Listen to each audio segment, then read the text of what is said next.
നമസ്കാരം. കേരള വിഷൻ ന്യൂസിന്റെ എല്ലാ പ്രിയ പ്രേക്ഷകർക്കും ഒരു നല്ല ദിവസം ആശംസിക്കുന്നു. ഒരു പുത്തൻ വാർത്താ ദിനം ആരംഭിക്കുമ്പോൾ ശബരിമല സ്വർണ്ണ കവർച്ചയിൽ തന്ത്രി കണ്ഠരര് രാജീവരുടെ ജാമ്യാപേക്ഷയിൽ ഇന്ന് വിധി പറയും. വിഴിഞ്ഞത്തെ ഹോട്ടലിൽ നിന്നും ഭക്ഷണം കഴിച്ച 2 പേർ മരിച്ച സംഭവത്തിൽ ഭക്ഷ്യ സാമ്പിളുകളുടെ ഫലം ഇന്ന് വരും. അതുപോലെ തന്നെ കോഴിക്കോട് ജയലക്ഷ്മിയിലെ തീപിടുത്തത്തിൽ ജില്ലാ ഫയർ ഓഫീസർ ഇന്ന് പ്രാഥമിക റിപ്പോർട്ട് നൽകും.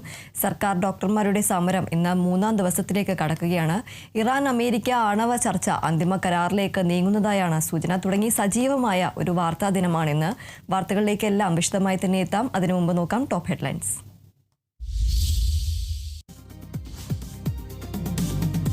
തിരുവനന്തപുരം നെടുമങ്ങാട് ജില്ലാ ആശുപത്രിയിൽ പ്രസവ ശസ്ത്രക്രിയയ്ക്കിടെ കുഞ്ഞു മരിച്ച സംഭവത്തിൽ നടപടി. ആരോപണ വിധിയായ ഡോക്ടർ ബിന്ദു സുന്ദറിന് നിർബന്ധിത അവധിയിൽ പ്രവേശിക്കാൻ നിർദ്ദേശം. വീഴ്ച അന്വേഷിക്കാൻ നിയോഗിച്ച പ്രത്യേക സംഘം ഇന്ന് ആശുപത്രിയിലെത്തും.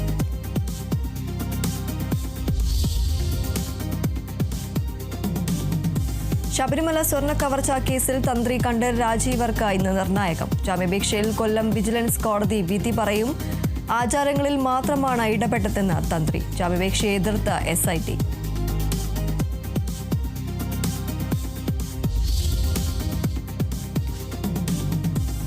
കോഴിക്കോട് പാളയത്ത് തീപിടുത്തമുണ്ടായ ജയലക്ഷ്മി സിൽക്സിൽ ഇന്ന് പരിശോധന. ജില്ലാ ഫയർ ഓഫീസറും ഇലക്ട്രിക്കൽ ഇൻസ്പെക്ടറേറ്റും പരിശോധന നടത്തും. തീപിടുത്തത്തിന്റെ കാരണം കണ്ടെത്തുക ലക്ഷ്യം.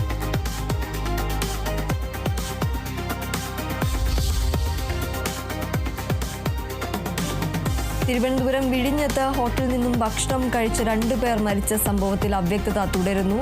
മരിച്ച റഷീദ ബീവിയുടെയും ഷാജിയുടെയും ശാസ്ത്രീയ പരിശോധനാ ഫലം നിർണായകം. ഹോട്ടലിൽ നിന്നും ശേഖരിച്ച ഭക്ഷണത്തിന്റെ സാമ്പിൾ പരിശോധനാ ഫലം ഇന്ന്.